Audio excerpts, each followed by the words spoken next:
what you do? Okay, I'm a professor and dean of the School of Public Policy and Management at Tsinghua University. Our school is a graduate school. We train public servants and NGO managers and many other people who are interested in public affairs. So we encourage people to devote their lives and their career to public affairs and to promote better lives for the people. And we have many different programs. Two of them I wanted to mention here. One of them is a master's degree in international development, and which is taught in English, and we actually encourage everyone who are interested in those issues, in international development issues, to come to our school.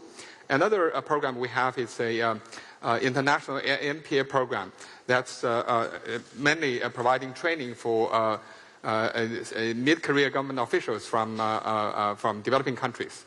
Thank you very much. Thank you. Did you know that Vivian is very famous among the teenagers in China? She told me yesterday that when she was in China, yes, they were just running after you, screaming, "Vivian, Vivian," which is yes, wonderful. Did you know this? Well, yes, indeed. Actually, Vivian told me that, yes, I think last night, and I was hoping that I was going to ask, whether there's some message that she can bring to the young people in China. I'm pretty sure. Yeah. Please have a seat. Thank you.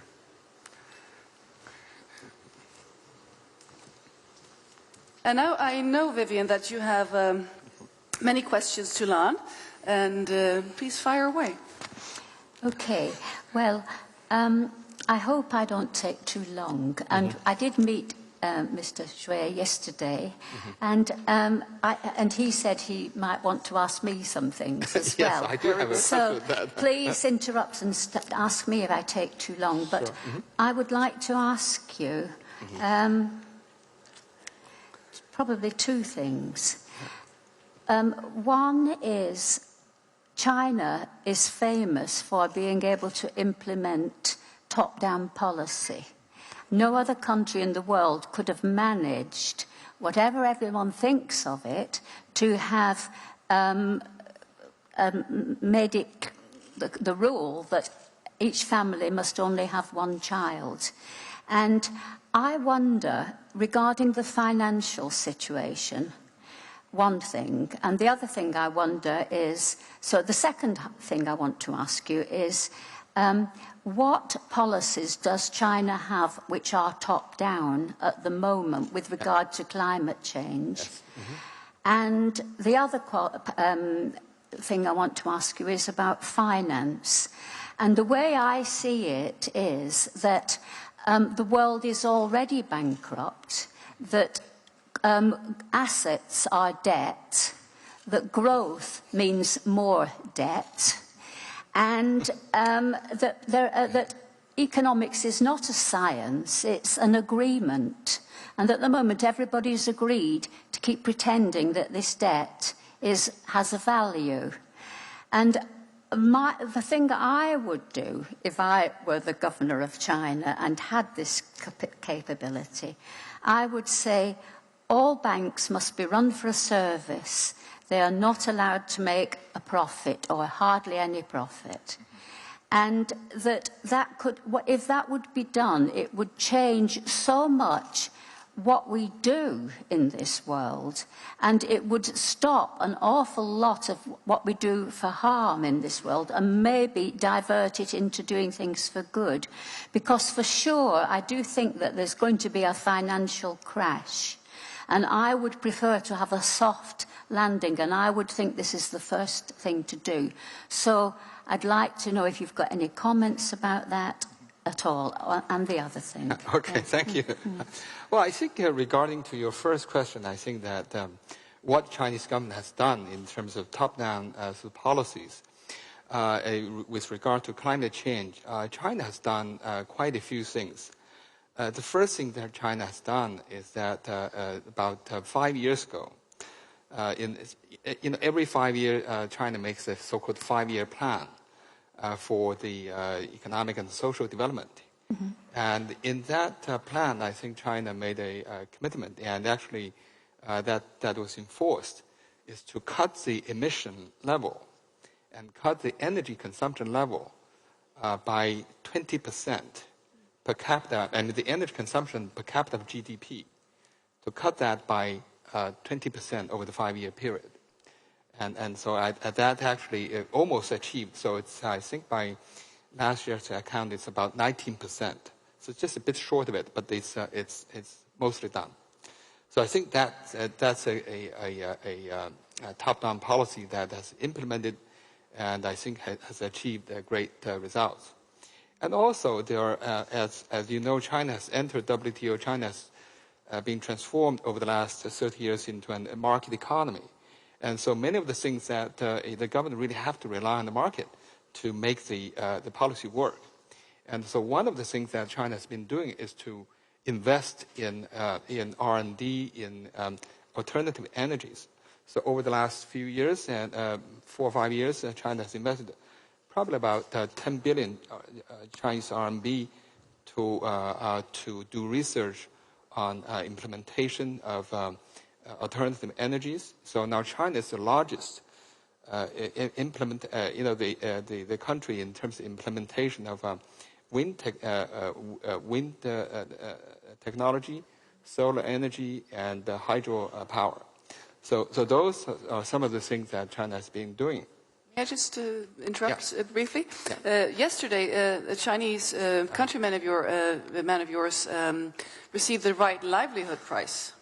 Are you aware? Huang Min, from Himin Solars. He's the largest producer of solar panels in the world. So he was awarded yesterday the Right Livelihood Prize. Well, yes, exactly. So there were many of those activities going on, but not at the top level, but at the bottom-up level. Many companies are innovating on new products and implementing that in various scale. On your second question, I think about how to make banks do not earn money. I think that's a bit hard because now China is in the WTO and the companies are, many of the state-owned enterprises, including the major commercial banks, they are now being pushed to the market, and so they are now trying to make money. But I totally agree with you that there's a public need to regulate those banks to make sure they're not doing the wrong things that many banks in other countries have done. Now, turning to my question to you, I was really struck by your opening question of what do you want to say to the young people. And this reminds me of a story that actually I experienced several years ago. You know Les Brown, who's the head of the World Watch Institute, who has been a great sort of promoter of sustainable development. And several years ago, I invited him to give a talk at Tsinghua University on his version 2 of the sustainable Earth. And so he gave a wonderful presentation. And basically he said, I mean, one of the messages he said was that actually because of China's rapid economic growth, so many people in China wanted to have a car, wanted to have their own house and so on. But he said, if everyone in China wants to have the life of the people in the U.S., we will need probably 3 or 4 Earths to support it. Yes. I think that's right? This is a fair calculation. Fair calculation, exactly. So what happened, and after his presentation, we organized a dialogue between him and the Tsinghua Green Society, the young students. The students organized the Green Society, also, I think, promoting sustainable development. To my surprise, many of the students, the young people, they actually questioned Mr. Brown. They said, look, you have achieved the nice life of having your cars, having your suburban houses, and having all the, enjoyable things. Now, we've worked hard over the last 30 years, and now we've got the money. And now it's time for us to enjoy a better life. But now you're telling us you can't do it because we have only one Earth. That's a key question. Yeah, so... I was struck by the question, and I didn't think that Mr. Brown gave a good answer. So I'm wondering, he was basically saying that indeed, he certainly recognized the issue there, but he was saying that of course the people's lifestyle in the U.S. need to be changed and so on. But I think that's a fundamental question that we have to think about. Mm-hmm. And so I'm wondering if you are asked the question, yes, what would you say to the young people?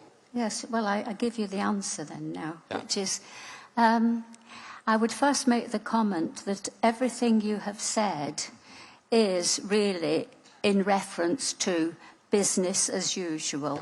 We're not really going to change anything. We're going to work on the green economy at the same time as carrying on, as we always did.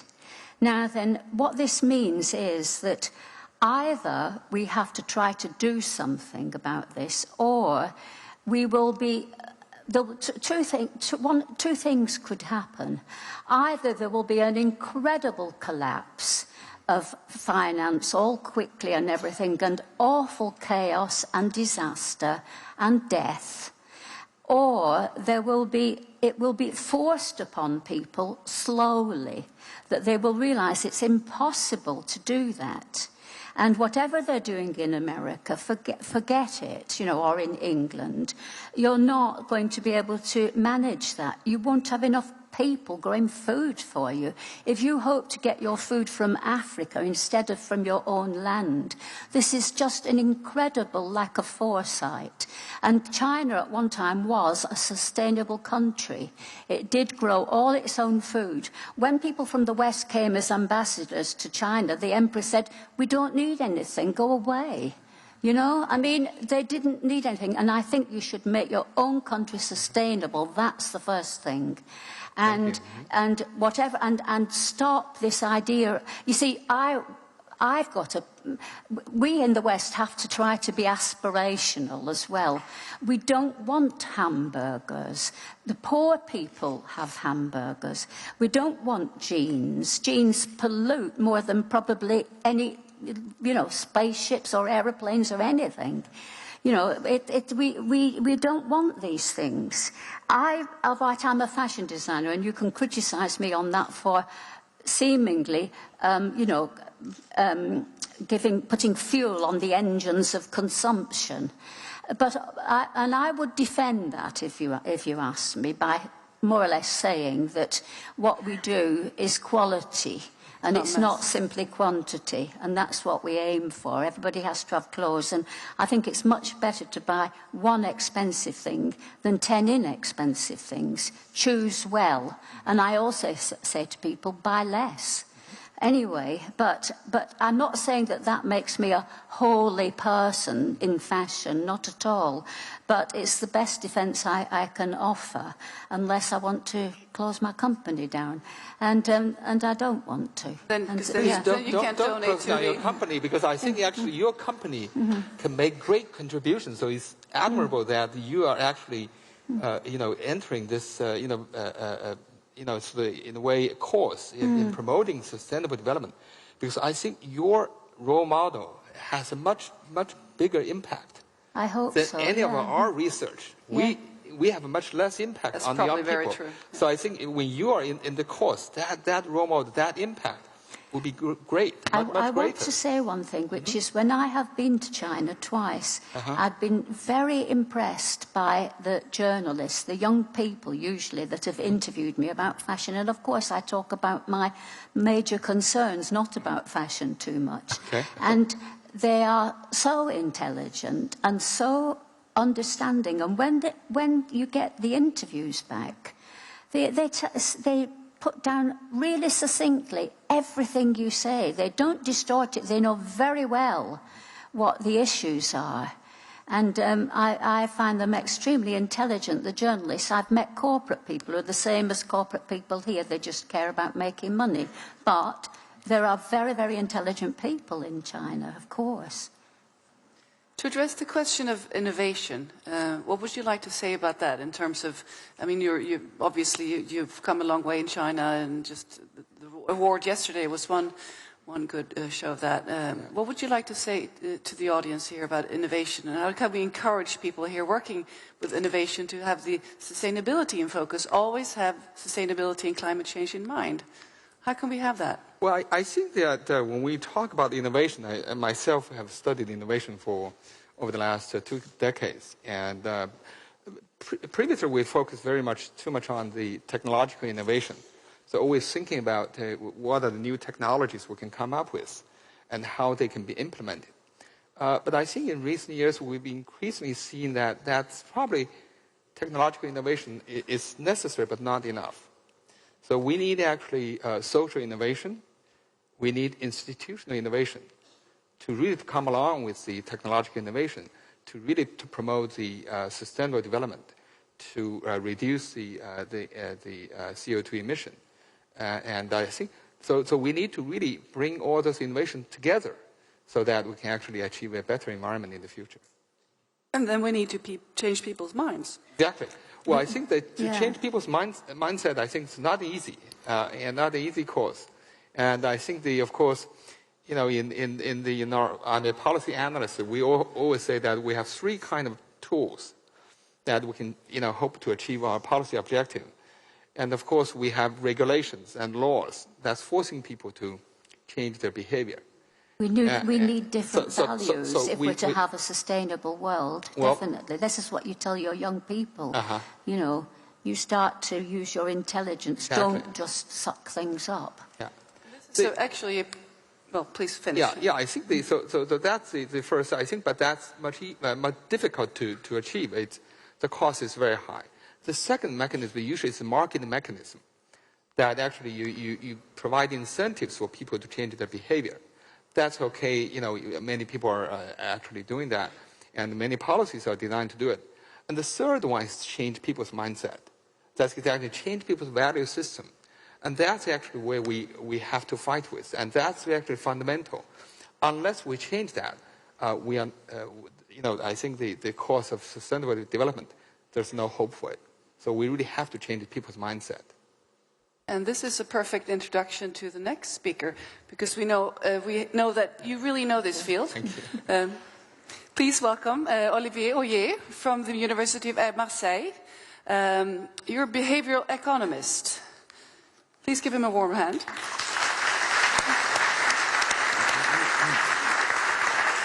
Olivier, please tell us a little bit about your work.